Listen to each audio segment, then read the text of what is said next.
O dia 25 de março é um dia em que nós lembramos do professor Tolkien pelo Tolkien Reading Day.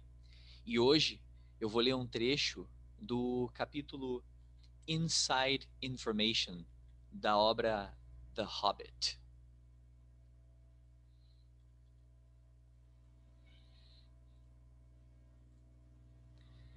For a long time, the dwarf stood in the dark before the door and debated, until at last Thorin spoke. Now is the time for our esteemed Mr. Baggins, who has proved himself a good companion on our long road, and a hobbit full of courage and resource, far exceeding his size, and, if I may say so, possessed of good luck far exceeding the usual allowance. Now is the time for him to perform the service for which he was included in our company. Now is the time for him to earn his reward.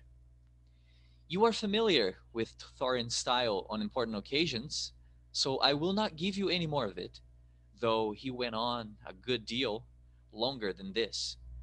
It certainly was an important occasion, but Bilbo felt impatient.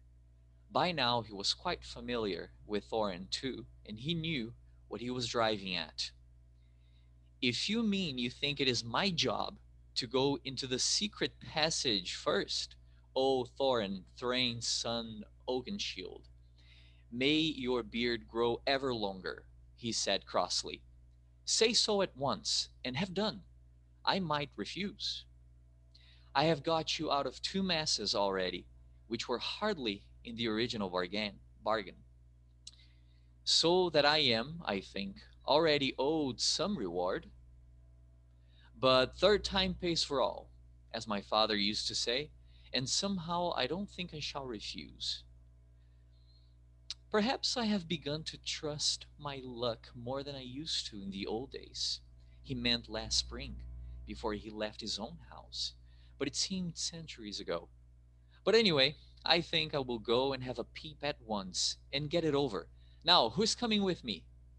He did not expect a chorus of volunteers, so he was not disappointed. Philly and Killy looked uncomfortable and stood on one leg, but the others made no pretense of offering, except old Balin, the lookout man, who was rather fond of the Hobbit.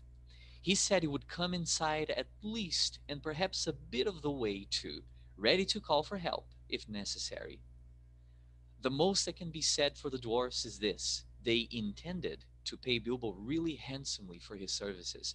They had brought him to do a nasty job for them, and they did not mind the poor little fellow doing it if he would. But they would all have done their best to get him out of trouble if he got into it, as they did in the case of the trolls at the beginning of their adventures, before they had any particular reasons for being grateful to him. There it is. Dwarfs are not heroes, but calculating folk with a great idea of the value of money. Some are tricky and treacherous and pretty bad lots. Some are not, but are decent enough people like Thorin and company if you don't expect too much. É isso. Nos vemos no próximo dia 25 de março. Até lá!